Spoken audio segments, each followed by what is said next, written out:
No എന്ന് പറയുന്ന ഒരു കമാൻഡ് നമുക്ക് എങ്ങനെ ഡോഗിന് പഠിപ്പിക്കാം, അതുപോലെ തന്നെ നോ എന്ന് പറയുന്ന കമാൻഡ് കൊണ്ട് നമ്മൾ എന്താണ് ഉദ്ദേശിക്കുന്നത്, നമുക്ക് എന്താണ് അതുകൊണ്ടുള്ള ഉപയോഗം എന്ന് തുടങ്ങിയ കാര്യങ്ങളാണ് നമ്മളിന്ന് സംസാരിക്കാൻ പോകുന്നത്.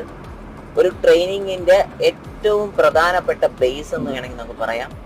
അതായത് ഒരു ട്രെയിനിങ്ങിന്റെ നമുക്ക് തുടക്കത്തിലെ നമ്മൾ ആ ഡോഗിനെ പഠിപ്പിച്ചു കൊണ്ടുവരേണ്ടുന്ന കുറച്ച് കാര്യങ്ങളാണ്. അതിൽ ഏറ്റവും പ്രധാനപ്പെട്ട ട്രെയിനിങ്ങിന് പ്രധാനപ്പെട്ട ഒരു കാര്യമാണ് നോ. അതുപോലെ തന്നെ യെസ് അല്ലെങ്കിൽ ഗുഡ് ബോയ് അല്ലെങ്കിൽ നമ്മൾ ക്ലിക്കർ ട്രെയിനിങ്, അത് നമുക്ക് അടുത്തൊരു സെക്ഷനിൽ ഞാൻ പറയുന്നതായിരിക്കും. അപ്പോൾ നമ്മൾ ഇതിലിപ്പം പറയാൻ പോകുന്നത് നോ എന്ന് പറയുന്ന കമാൻഡ് നമുക്ക് എങ്ങനെ പഠിപ്പിക്കാം എന്നുള്ളതാണ്.